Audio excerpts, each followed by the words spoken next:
Terminator Salvation takes place in the not-too-distant future of 2018 as John Connor, the hero of humanity, is facing a future he did not expect. Along the way is Marcus, a half-human, half-cyborg, with his own journey. Pop-Tot, Terminator Salvation was my choice. What did you think of the movie? Well, this movie's interesting. I don't think I've seen it since it was released on Blu-ray, so it's been some time. This movie is well known for two things. Yeah. One is it's the fourth installment, but it's the first one without any kind of Arnold Schwarzenegger presence. And the second, of course, is the ever infamous Christian Bale outburst. Yeah. With the director of photography. Yep. Like this in the background. When I think about Terminator Salvation, that's what I think about. And this was when Sam Worthington was, I think he was fresh off the Avatar fame. Yeah. He was really kind of being put into a lot of things. This has an amazing cast. Yep. I'll say that first. Christian Bale, Sam Worthington. It has the late Anton Yelchin, who was also on his way up before his unfortunate death. And then the ever beautiful and charming Moon Bloodgood. Plus, Helen Bonham Carter, Bryce Dallas. It has a lot of good cast in it. And I like this movie. Yeah. Oh, good for you. I lied. Me too. I think it was kind of an original take. Never as good as T2, of course, but this movie was a good movie, and I actually enjoyed watching it. What are you? I don't know. The Terminator movies, even the more recent ones, Genesis and Dark Fate, follow this path of a Terminator chases and hunts somebody. And so this one, like you said, is different in the fact that it actually takes place in the future we've all wanted to see. What year?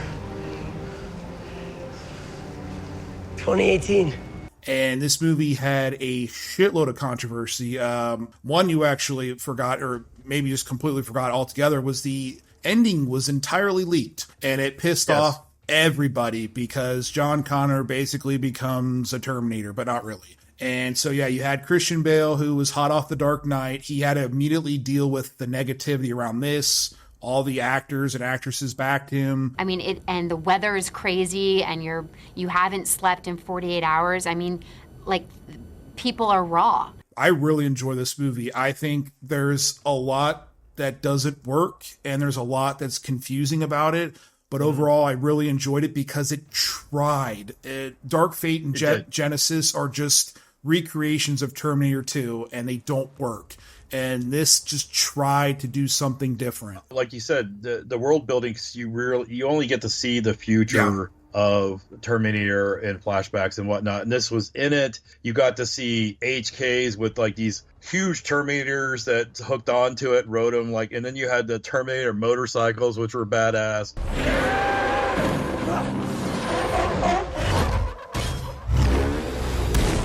Really, the only glaring issue to me, they had Kyle Reese, who's obviously John Connor's dad. They had him in a cattle line, and they're like, "Oh, that's Kyle Reese," and they grab him, and then they put him in a cell. Yeah, and I'm like, "These are Terminators. Kill him, kill him."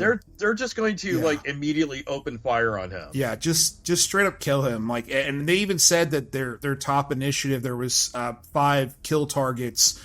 You're number 2 on the list. Well, who's number 1? An unknown, a civilian.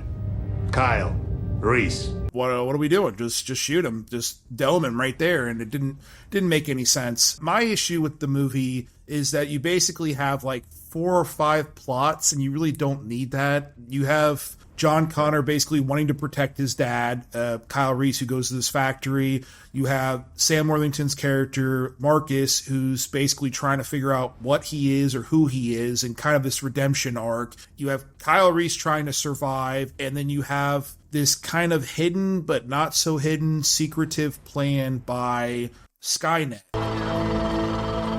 Fuck you said it would be. It's worse. And that is kind of changing the future. Even watching, because I've seen this movie several times, even now, I'm not really sure what the hell the secret plan was. T-800. A new Terminator. Fuck you said it would be. It's worse. I I guess it was Marcus because he was like an infiltration unit or something. Yeah, but he was a new mix to the T-800s. If you remember in the original Terminator, the T-600s had like waxy skin. Yeah. They were easy to determine. I'll be back. The T-800s were the new, but I think Marcus was a hybrid with a heartbeat and a brain and could sweat, and I think he was the new mix. Yeah. The Terminator's an infiltration unit. Part man, part machine.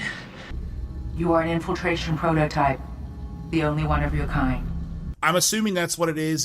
And that's why I was kind of confused, because Marcus, he is the main character. It's not John Connor, which I saw some people had issues with that too, is it leads heavily on Sam Worthington's journey to finding who he is. But the movie, again, a huge controversy was the trailer ruined what he is. The movie starts off ruining what he is. And in the opening shot, we see John's team going down to extract information. We see Sam Worthington's body laying there. You also see Terry Crews's character when John comes up from the beginning, because Terry Crews had a bigger part in the movie, but they cut it out. So his body's just laying there the entire time. Yeah, I think because they had Common in a part, and they wanted to kind of branch that out. Or Common's role, like 80% of his dialogue was ADR. Bend the ass down on. Connor, tell me it works. It works. Watch him. Overall, I really like the look and feel of this movie. McG directed it. He did like Charlie's Angels. He did a bunch of he did Chuck and all that. And he did a lot of in-camera work with the rest in peace Stan Winston, who's a famous special effects artist. And a lot of the stuff looks incredible. Well, let's not forget we had Mr. Splinter Cell himself, yes, Michael Ironside as the general. Yep. Let's get one thing straight. I don't believe in prophecy. Plays that general that doesn't believe what John Connor is saying, or doesn't like John Connor. And that was another plot point too. Was you had Ironside's character, this general, believing big about this anti-Skynet device that could switch them off. Skynet's a machine, and like all machines, it has an off switch. Right. And I completely forgot about that. But yeah, it was a trap the entire time. Yeah, it was a trap the entire time. But yeah, Ironside was in it. Apparently he was just hot off a back surgery, and that's why you don't see him sit down the entire movie. Kind of a fun fact. But yeah, the movie cost a fortune. Christian Bale was kind of iffy about doing it and said that he didn't believe Mick G was the right one to do it, and he even stands by that today. I knew that we gave it a shot. It didn't work. I know the reasons for that. There's wisdom sometimes is knowing when you just need to walk away. It got pretty middling reviews. I know a lot of people basically thought that Christian Bale didn't do enough to propel himself as John Connor, which I could kind of see, I guess. He was my problem, and I read some articles about this, and a lot of people, the reviewers, believed he couldn't break from his Batman Bruce Wayne character. You're garbage who kills for money. You will not kill me. And there's a lot of tone and tenor when he's talking in John Connor's voice. Skynet has Kyle Reese. You wanted me. Here I am. Yeah, oh yeah. The one scene where he's got him basically trapped and Marcus saves him and he like yells at him. He's like, what are you or whatever? And I'm like, holy shit, that's Batman. What are you? Where are they? Neither one of them do a very good job, which is very surprising, at least coming from Bale, do a very good job of trying to hide their accent. Kyle Reese is on a transporter heading for Skynet. Still, I like the interaction when Marcus meets up with the young Kyle Reese. Yeah. I like they're fighting some street Terminator and kind of like Road Warrior, Mad Max feeling of the chase when that large Terminator takes on the gas station.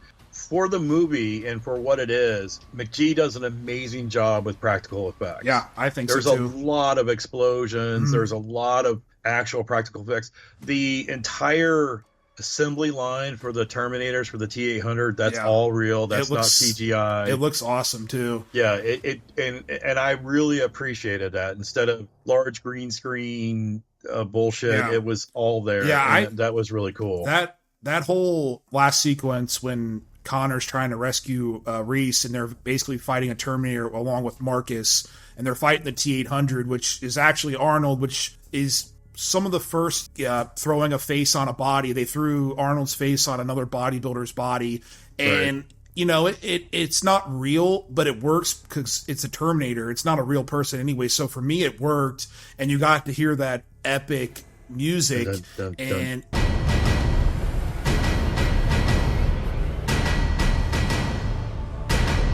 oh, it's so good. And the fight scene's pretty good, and John gets his ass kicked. I mean, he's losing. There's like some spine breakage Oh, going yeah. on there. Between that and the scar tissue on your kidneys, the residual concussive damage to your brain tissue, and the general scarred over quality of your body. At one point, the molten lava on top of him, on top of the Terminator, was really badass. Oh yeah, and he's still clawing towards him, and I was like, holy shit, that's actually really cool. And there are so many Easter eggs kind of planted from T1 and T2.